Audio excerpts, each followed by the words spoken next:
Hi, this is Darren Lyle. Well, we finally got the guy rigged and ready to animate. A couple things that I did here was I added a bone right here in the center of the grid and gave it this custom shape.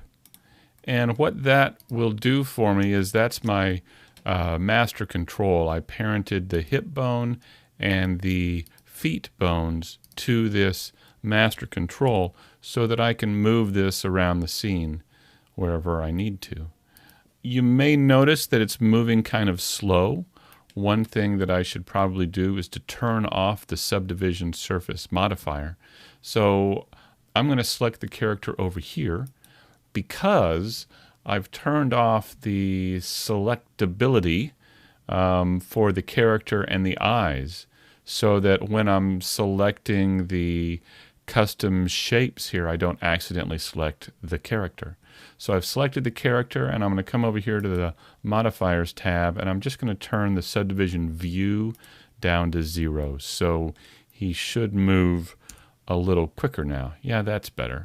So to animate, what I'll be doing is I'll be using here in the render view, I'll be using 24 frames per second. And the first thing I'll do is I want to create an idle animation. I want to create a repeating cycle that can be used for an idle animation in a game. So since we're at 24 frames per second, I think it would work pretty well if I made this particular cycle 32 frames per second. I'm going to press the home key here to zoom that in. So the first thing I should do is actually get the idle position set up. So what's he going to look like in that base idle position? So I'm going to begin with the arms, and I'm just going to rotate these down here like so. And I'm just selecting the bones and hitting R and rotating. I'm going to bring the shoulders down a bit because they're a bit high the way they were modeled like that. I think what I should also do is bring the hips down so the legs bend a bit here. And maybe even move the feet around so they're not quite so similar. I'm going to change to global here. Usually when I move things in global view or global orientation. And then when I rotate things, I oftentimes will switch to local orientation. So you might see me switching back and forth like that. I'm just going to move these legs out a bit and try and position this center of gravity over his feet. Something like that. And maybe his feet are going to turn out a bit. See how that works. All right. And maybe I'll relax the fingers a bit. And for this, I'm going to switch to local transformation. That's just Alt spacebar. And I'll roll these in a bit so they look a little like a hand at rest. Maybe turn them just a bit so he's not quite all pointing straight forward.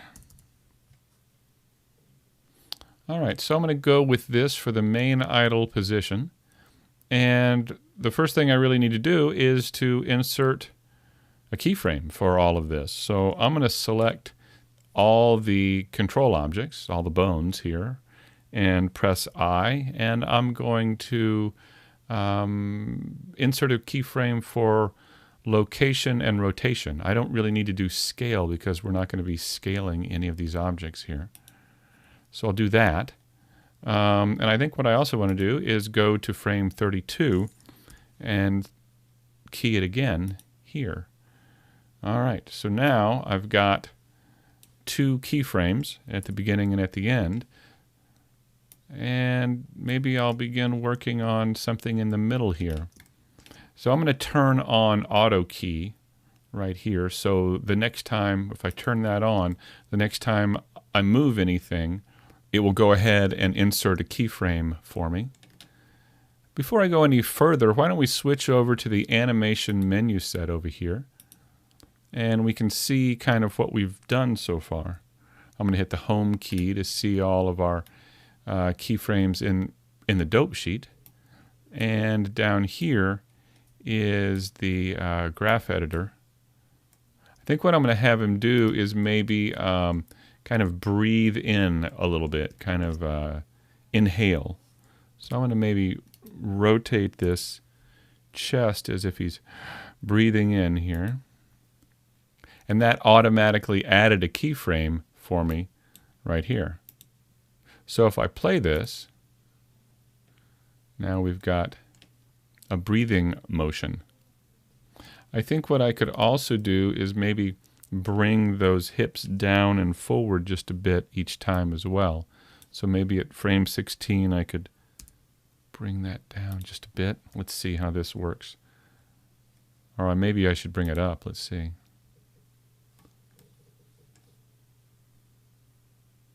Well, that's not too bad. The main thing we want to do is see it from the back, but we also want to make sure it looks good from all angles too. All right, let's take it back to, let's go back to frame 8 now. And let's see what happens if we roll this head back just a little bit.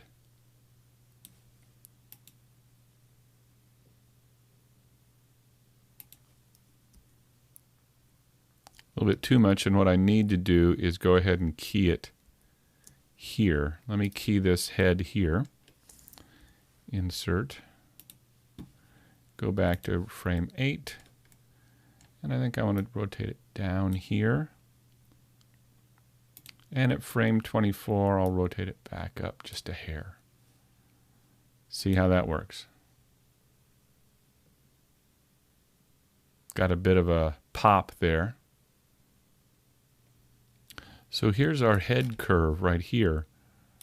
And it looks to me like, and I'm pressing Control middle mouse button to expand the curves here. But it looks like that's a little too much. So if I come back to frame 8, I can select this one keyframe and hit the G key and move it down a bit. And I can move the other one up a bit. I think what I'll do is adjust this curve so that it's facing up, and adjust this curve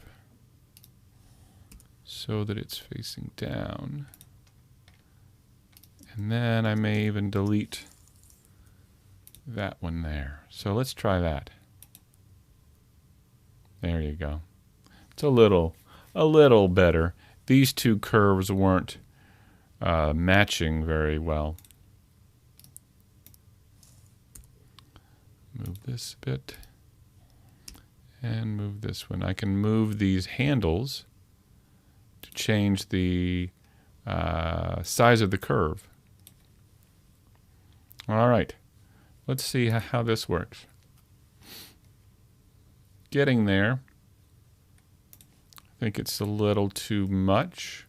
I'm going to bring this one down.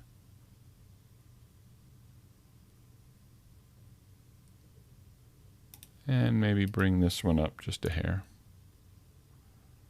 Like so. Let's see how this works.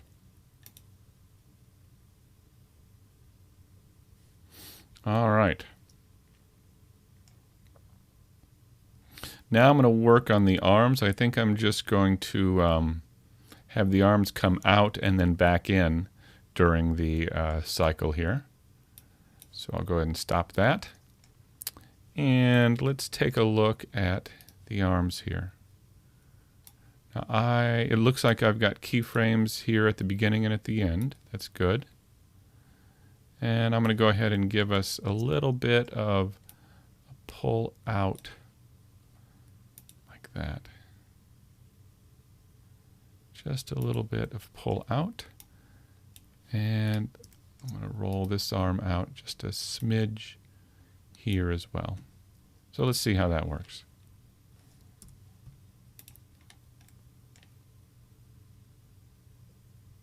All right.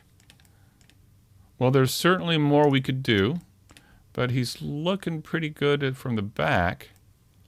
I'm going to do some more tweaking, but that is the general process I would use for creating an idle animation. So in the next few videos, we'll create an animation cycle for a walk, a run, and one for a jump pose.